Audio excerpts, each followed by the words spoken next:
Hello.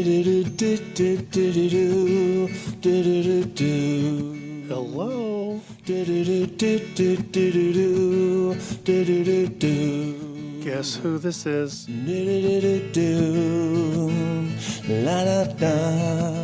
It's me. Let's go. Just when I have all the answers, all the questions change. One day the world looks so normal, next it looks so strange. And welcome once again to me talking to myself. Me trying not to be self-conscious about my breathing. I noticed the last time I did this that I sounded out of breath most of the time. I think it's just a lack of professional training, maybe? Maybe, who cares? I was, speaking of professional training, I was just listening to a podcast of the man I must mention at least once every time I do my own podcast, and that's Mark Maron on his WTF. What the fuck? He was talking to Megan Mullally. Megan Mullally. She's done a lot of stuff, Will and Grace. She's also known for being married to Nick Offerman, who was on Parks and Recreation. So they are a successful acting couple.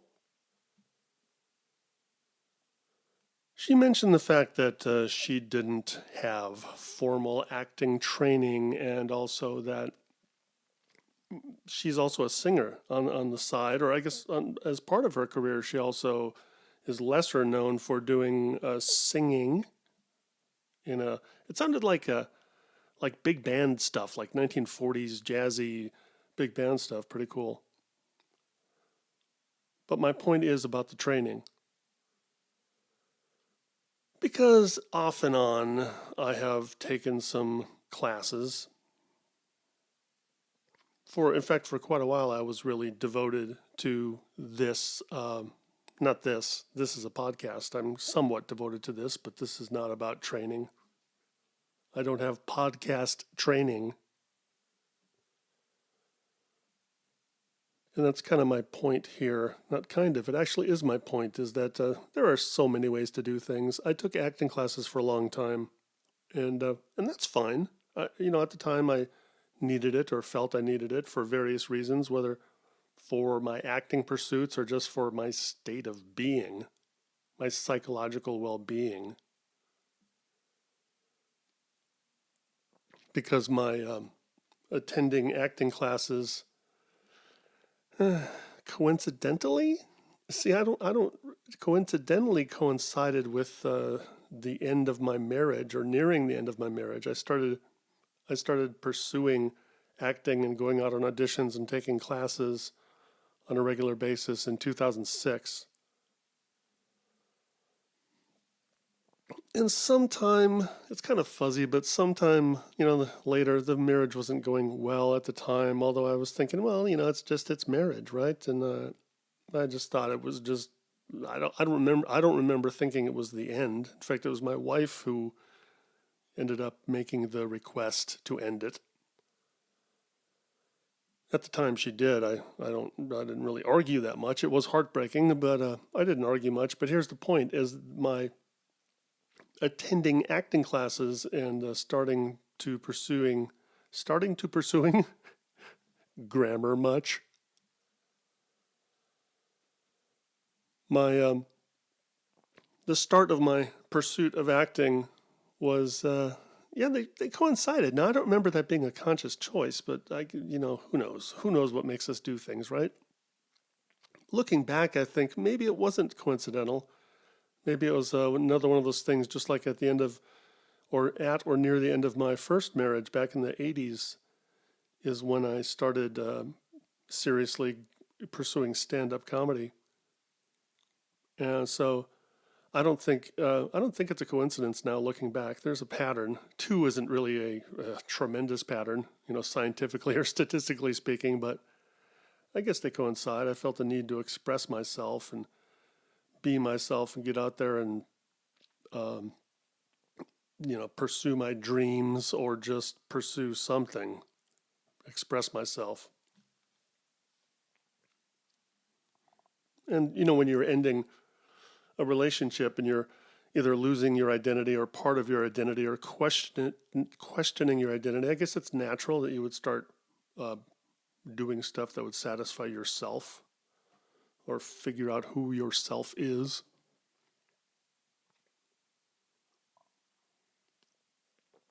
Pardon me while I take a drink of water.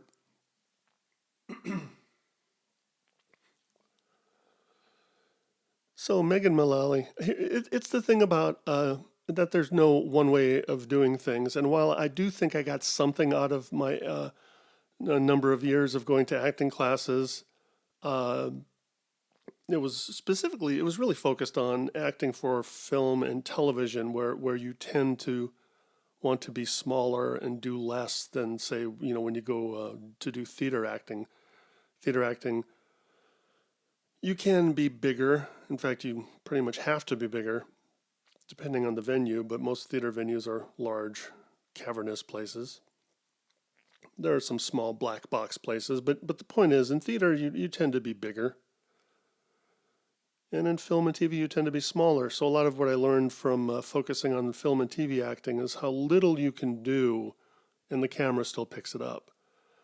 And I picked up a number of other things, I suppose, over the years that I don't need to go into now because that's not really the point. The bigger point is one of the things that started to annoy me towards the end of going to acting classes was my acting teacher's insistence that you really weren't a real actor unless you were constantly going to class. And at the time, I didn't really think too much about it, other than I believed him. I had put my trust in him, and that's fine. That's his opinion. But I just don't really, now looking back, I'm just thinking, yeah, of course he would say that because he's an acting teacher. He charges people to go to class every day/week, somewhat on some kind of regular schedule. So of course he's going to say, you should be going to acting class. But here's the thing, as if there's only one thing. There's no one way to do anything. Megan Mullally is just on the top of my mind because I recently listened to her, but she's one of many people I've heard on podcasts talking about not having any formal training. And then there's other people who have had a shit ton of formal training and even very experienced and well-known actors who continue to have coaches and have training throughout their careers. And also, athletes, that's something too, is Tiger Woods comes to mind, although he's not what he used to be, but that's not the point. Tiger Woods and pretty much any professional golfer that I'm aware of, they have coaches. They have swing coaches. They have very specific coaches. Then they don't stop that once they become number one in the world. They continue to have coaches. So, there's something to be said for that, but it's just part of my self-justification that I don't really need a coach or a trainer if I don't want one. For one thing, I'm really not as serious about this as I used to be. I enjoy this, and when I say this, it's kind of italicized in quotes around it. I don't know what this is, but this is just being creative. Whether it's being creative on my own terms like this, just talking to myself and then uploading it and maybe somebody will listen to it. Whether it's that or doing something with or for somebody else, I'm not really pushing it anymore. There have been times when I've just been really serious in pursuing it and thinking I'll turn that into a career. And that's all fine and dandy. It was at the time, but at some point I just realized how much effort I was putting into it and getting very little back. And ironically, there have been times when I've gone, like, for instance, in 2006 that I mentioned earlier, when I first started going to Los Angeles, I I'm a geek, so I keep track of things and spreadsheets and calendars and stuff. And I kept track of how many times I went to Los Angeles. And as I recall, it was 26 times in a year. So it's averaging about 2 a month. And every time going to Los Angeles, because I live in San Diego County, it's at least a couple hour drive up and a couple hour drive back, and that depends. It can be anywhere between an hour and a half to 4 hours each way. But let's just say averaging 2 or 3 hours up and back. So if that's 4 to 6 hours. Plus, I would make sure to get up there early enough so I wouldn't be late, which means there's some padding. So that's another hour and a half or so. And then there's the audition itself, which tended to not take all that long, but you never know. Sometimes they'd be stacked up in the waiting room. And anyway, point being, it's like that's basically a full day. And I would still do my job, my day job. I would work it out, so I would do a little bit of my day job, go to an audition, and then finish my day job in the evening. But point being, anytime I went up there, it was an investment of 8 hours of my life. That's like a full work day. And that was just for the chance of maybe getting a gig. In fact, normally the way it works, I don't know if you're not an actor, I'll let you know. If you are an actor, you know this. The general thing is you submit yourself for an audition, so do a lot of other people. So even just getting an audition is it's low odds. But then you get the audition, and then the way a lot of projects work is they'll also then have a callback, so they'll narrow it down even further, and then from that there will be a booking or not. So, but anyway, I'd worked out the math, basically saying that I've been averaging, I was averaging for the first few years anyway, and I haven't been tracking it since, but like I would have to go on 14 or 15 auditions or callbacks to book one gig. And oh my God, that's a lot of effort. Now, if you're serious and you want to make a career out of it, that's just what you do. In fact, if you're really serious and want to make a career out of it, if you're in LA or New York or wherever you are, London, Paris, let's think internationally here. Your people that are really serious are going out on multiple auditions a day. If you're lucky enough, if you have a good enough agent to get you that many auditions, but you're at least going on multiple auditions a week. So the fact that I was going up to LA twice a month was really nothing in the whole scheme of things. That's not really a lot of effort, but for me, I was like, oh my God, that's an investment in time. And then I also had auditions down here in San Diego that I would be going to, which it wasn't as much of an investment in time, but it's still time. But here's my point. I don't know how many other auditions I had in San Diego, but let's just say another 10 or a dozen. So that's probably approaching 40 auditions, and I think I booked 2. I worked twice. So since then, it's tapered off, and I got to the point where I selectively submit myself less and less to stuff in Los Angeles because it's got to be worth my time. I'm not going to be going up there 14 times, for instance, to book one gig that pays $100. You start dividing that out and you realize you're making pennies an hour. And okay, if you're in love with the craft, great. Yeah, and at some maybe not in love with the craft, but at least have kind of like it.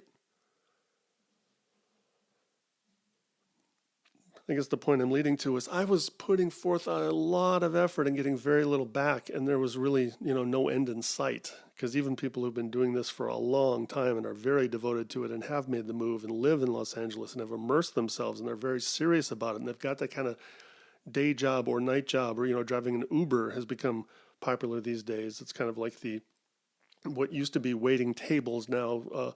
People who are acting or pursuing other things in the arts can drive an Uber and make their money, and it's flexible, but there's not really an end in sight. There's a tip of the iceberg or the top of the mountain where some people will eventually, maybe not have to put as much effort into auditioning because they get offers, but that's rarefied air.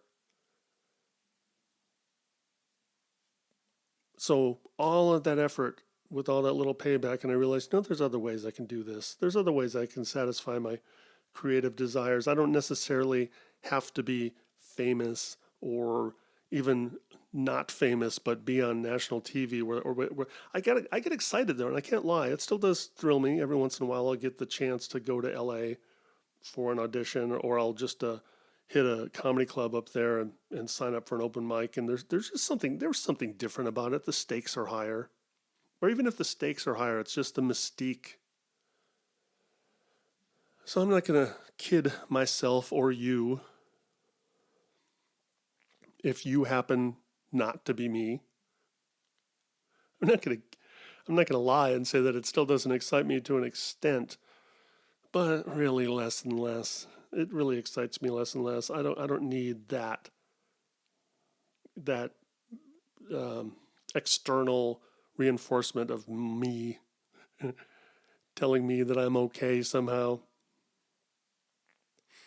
And then here's kind of the funny thing is, even as little as I go up there to LA or even audition in San Diego now, or get gigs from people that I know through the grapevine that I've met over the years, I'm really hardly putting forth any effort, and I'm still working a few times a year, which is just as much as I was working when I was putting in a lot of hours and a lot of miles in my car. So there's that. There's the external stuff. I still got my toes in the water on that, but mainly it's like this. It's this. Literally this, the words coming out of my mouth right now, this, talking into a microphone, just sitting in a bedroom of my apartment, my daughter Autumn's bedroom to be precise, although it's kind of my bedroom when she's away at college. I leave most of the things untouched, so because it is her room, but it's I guess it doesn't matter whose room it is. The point is, it's a room in my apartment. I'm not leaving my apartment. Hey, kind of like Mark Maron. He works out of his garage, if you didn't know, and this guy's got lots of listeners, but I'm not motivated by that anymore. Really, I'm not. I'm doing this more for the same reason that I wrote in my journals for years. I used to write in a journal, and as I've said many times, and I'll say again now, it's not a diary, because I'm a guy. Guys don't write in diaries. Guys write in journals. Guys keep logs, captain's log. So yeah, I've written in a journal over the years. This feels more like that. It's just the need to express myself, and I've become more motivated by that. By just wanting to express myself and not having external goals. My goals have become more internal recently. And I guess I've always had those internal goals. And when I say that, I mean the internal goal of just being satisfied. Just? Like that's a little thing. Being satisfied, being happy, being content. These are all good things. And on the one hand, it's like it's demotivational though, isn't it? I mean, if you're happy, if you're content, if you're satisfied, then you're not going to be striving for things, are you? I don't know, maybe. I sense that one of my I don't know what to call them, heroes, not a hero, template, prototype. I don't know. Tom Hanks. Tom Hanks is one of these people that I look up to as he just seems to have it all squared away. He seems like a happy, satisfied guy and a nice guy. And I say seems. I should probably take the word seems out of it because I haven't heard any evidence to the contrary. In fact, everybody who I've ever heard that has talked to him or knows him personally, says that he is who he is. I mean, what you see is what you get, and he's a nice guy. He's talented. He's nice. He seems. Now, this is the part I can't speak for him, but he does seem happy, and yet he's still pursuing excellence in what he does. So, yeah, so I guess just because you're happy and satisfied, it doesn't mean you stop striving. But in my case, that's where I'm at right now, is I'm not, and I say right now because I don't know, it could change. I could wake up tomorrow and go, hey, I want to be a ballerina. And that requires a lot of work. Being a ballerina, from what I've gathered, is very, very training intensive. You know the thing I said earlier about like being an actor or a singer, you don't necessarily have to have training, although, I'm sure it's beneficial, but it's not required. Being a ballerina, probably a good idea to have training. So what if I woke up one day and decided I wanted to be a prima ballerina? Then I would. Then I would do whatever I had to do to do that. But in the meantime, it's the internal goals. It's I want to. I'm thinking rather than going for the big time outside, I want to be big inside. There's this whole big world inside, and that's what I'm striving for, if there is striving. Although, as I've mentioned a number of times, and this will now be repetitive if you've heard it, but hey, aren't we all just repeating ourselves over and over again? Even that thought is repetitive. Being big inside, but striving, that was the thing. It's like I'm striving not to strive. There's this balance, this middle way, this feeling that, you know, maybe it's just because I just got back from the jacuzzi, which, oh, by the way, very satisfying. My apartments have a jacuzzi, and I go months at a time forgetting about that. And then when I get back into it, I go, oh my God, I've set an alarm to remind myself every weekday, every work day, I'm going to the jacuzzi.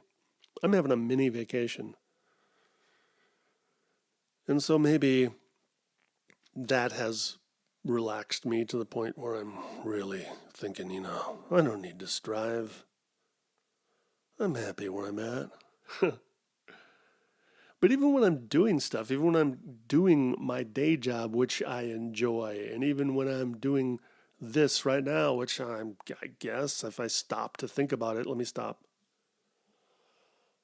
I'm enjoying. It's something I like to do. It's just I don't want to strive to push myself. It's being in the moment and being good and working hard. It doesn't necessarily have to be striving, like going like gritting your teeth and making the veins pop out of your neck. I felt it as I started simulating striving. It doesn't have to be that way. It could just be relaxed, man. In fact, when we get out of our way and relax, we tend to do better. That flow, man. Getting that flow experience,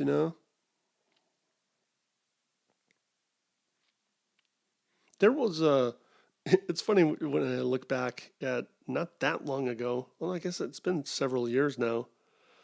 When did I start doing that? Sometime in 2010, I think, I started doing these crappy YouTube videos. And when I say crappy, I'm not being falsely modest. I mean, they were crappy. I might have done some that were okay, but the main thing is I think I did a couple hundred. For a while, I had set this expectation, or I said I hired myself. And this kind of ties back into something I was talking about earlier about the external versus internal satisfaction, or wanting to impress people who are outside of me versus wanting to just satisfy my own needs. I was at a point where I was just not satisfied with the amount of work that I was getting as an actor, and I thought, you know what, I'm gonna hire myself. And there's obviously a lot of models for that. There's a lot of people who've said and continue to say that the reason that they've got the careers that they have, these are people with established careers, in whatever field. It doesn't have to be entertainment. That the reason they've got the career that they have is because they took control of that career. Instead of constantly begging for opportunities, they made their own opportunities. So I thought, hey, I'm gonna do YouTube. I'll do YouTube every day, and I made it. I set it as a goal. That's it. Every day I'm gonna do a video, and then it's just every day. And when you do something every day, and you're not, it's not really. It's just not my strength. Coming up with funny, because I was trying to be funny mostly. Sometimes serious. Like this. I'm not trying to be anything. I'm just talking. It's just a audio journal. But for the most part, with the YouTube videos, I was trying to be funny and not succeeding. And when I look back at them, it's like, oh my God. And even at the time, I guess I knew it was not all that great. But my justification or rationalization for them not being all that excellent is I didn't feel like I was competing with professional show business. I didn't feel like I was competing with the networks or with now like with Netflix, which has really become a network. I didn't feel like I was competing with the elite. I felt like I was just competing with other YouTubers and wanting to become one of them and get a lot of subscribers and followers. And hey, eventually, I know, once again, here's the pattern: quit my day job and make thousands of dollars a day doing YouTube videos. Just like before when I quit my day job back in the 80s, because I'm going to be a comedian, and then I'm going to get on a sitcom, and I'm going to make $50,000 a week. Yeah, maybe it's time I broke that pattern. I don't know. Again, I might wake up one day and get that disease again. But for now, I realized that those crappy YouTube videos I did was like, even though I did pick up some editing skills, some video editing skills, I enjoyed that. I still enjoy that now because now occasionally when I do get the urge, I do some videos, but not where I'm really doing sketch. That was the thing I was doing before, as I was writing stuff and I was doing kind of like sketch comedy on YouTube. But it was mainly a daily vlog of various forms because I wanted to be a YouTube famous person. And now, seriously, believe me. Oh my God. When someone says, believe me, dare I mention him by name? No, I'm not going to. There's a certain politician now that says that a lot. And, red flags go up because that's, when somebody says, I'm going to be honest with you now. Oh, you mean as opposed to all that other stuff you've been saying for the last 27 minutes and 28 minutes and 2 seconds? Yeah. But really, I'm not pushing or marketing myself to get followers or subscribers on this. It's just something I like to do. Really. I'm on it. I'm serious.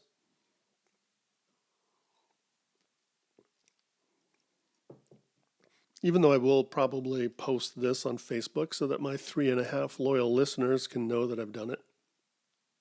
I'm not even sure I have those 3.5 loyal listeners anymore because the last couple of times I've posted on Facebook, I didn't really get any response. Maybe a couple of likes, but I don't know if they listened because they didn't comment. And again, that's fine. Again, who am I talking to? Am I trying to convince myself? Do I need to convince anybody? What do I need to do? I don't need to do anything except breathe, eat. That's pretty much it. So I started mentioning, although like I said, I don't really want to mention him by name because he's getting enough attention, but there's a certain politician running for president who shall remain nameless. Actually, he's got a name. And of course, you know what it is because he puts it on everything in big gold letters. But I guess, thanks to him, I've just, or maybe just thanks to politics in general, I've withdrawn once again from the big world. I can't, no, I'm lying. I haven't withdrawn. I still get curious. I still get morbidly curious and check my Facebook feed and maybe when I see his big old squinty orange face, I still do look at what the headline says now and then, or click through on an article. But for the most part, I'm done with it. And while I say, it's not all him or his fault necessarily, because I just get tired of politics and the news on a periodic basis anyway.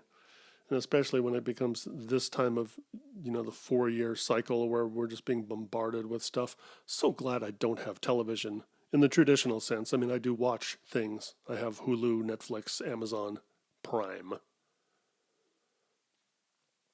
and YouTube and other various places on the internet. But the point is, I don't watch traditional real-time broadcast television, except recently I was watching a football game. I was watching the USC game and seeing the political commercials coming on. It's like, oh God, I'm so glad, because you'll see the same negative, nasty attack ads, like 20 times during the course of one football game. And I go, oh my God, so glad I don't have to put up with that.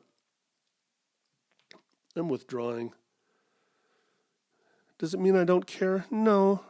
And I know this is something I've said before, and I will repeat it, is that my way of thinking is there are 7.5 billion people on the planet. And then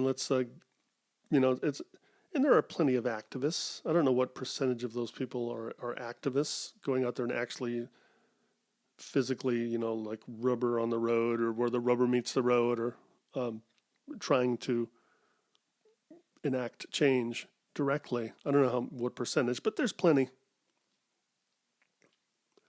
Point being, I don't think me not being an activist is going to really, fuck up the world.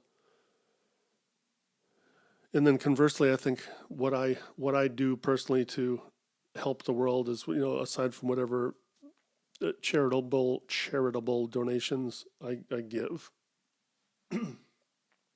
is just being what I think is a nice person. Raising my kids to be nice people, and part of that is them, though, is that they're nice people, and at least I think, and I think I'm a nice person, at least nicer than I used to be, or at least nice most of the time. It's all a spectrum. But I don't need to be out there pounding the pavement or knocking on doors or being a politician or being an activist. I don't need to do that in order to make the world a better place. In fact, a lot of what's happening in the world, or what has happened in the world throughout history and continues to happen to make the world a better place, is done in spite of politics, not because of it. The iPhone comes to mind as just the most, a recent example over the last 10 years. I mean, it wasn't governments that created the iPhone. There was a foundation laid a number of years ago where it was the government that had a lot to do with the internet happening. But eventually, what happens, the pervasiveness of the internet and how it's become something that's, for good or for better or worse, has become such a ubiquitous part of our life. I mean, that has nothing to do with politicians. That has to do with people connecting, with people communicating with each other, with businesses wanting to make money, all these things that we do. And while there is a Venn diagram that shows there's going to be crossover where politicians do get involved with these things, in a lot of instances they're more of a disabling factor than an enabling one. But there are exceptions. There are laws, Civil Rights Act and other positive laws that will, help people. But, there's just so much gridlock and nastiness in politics. And I'm not going to say now, because it's always been that way. Whenever anybody says, this country's never been more divided, I go, Civil War, ring a bell? So my, at least partial withdrawal from politics is currently happening, because here's the thing. My attachment to or detachment from political parties doesn't necessarily define me. I've been registered independent, and that's not as the independent party, but just like a nonpartisan. I've been registered nonpartisan for quite some time now, and I've voted for Democrats, I've voted for Republicans, I've voted, over the years. I have not been loyal to any one party. But point being, I'm not defined by whatever my political views happen to be, even though in some cases, yeah, your political views do line up with the way you treat people. But I don't know the political views of anybody that I work with. We get along just fine. Maybe that's why. I'm sure that a lot of the people at work that are hardworking, honest people with integrity belong to both political parties, both of the major political parties in the United States. But we don't have to talk about it. It does not define me. What does define me? I don't know. I am what I am. I is what I is. Isn't it a Popeye thing? I am what I am. And lately what I am is, what I am doing is taking like mini staycations. It's a mindset, really. Here's what I am. I am, although this is difficult, if not impossible, to quantify. I mean, there's no objective measurement for it, but I don't recall a time in my life when I've been happier about more, just happier, period. And then if you start looking at, like happy about what, like, well, happy with my day job. I'm happy with my family, which is now me and my 2 kids. That's my family. What else is there? Happy with my hobbies or my avocation, as it were, like this, or the occasional acting gig that I get. I'm happy. Happy with sitting down and playing Splatoon on my Wii U, and the occasional Pokemon Go jaunt. Happy with whatever. I don't remember a time where I've been more consistently happy. Boom! Lightning bolt, drops dead. Isn't that terrible? That terrible? The feeling that I get, I'm sure that I'm not the only one. When I'm happy, I feel, oh my God, I jinxed it. That's it. God is going to strike me dead. How dare I be happy? How dare I be happy? Well, I don't know. I don't know how I dare, but somehow I do. And hopefully I continue to, and that lightning bolt doesn't occur sometime soon. So that does it for this time. I have been and will continue to be Joe, whatever that means. Talk to you later. Bye.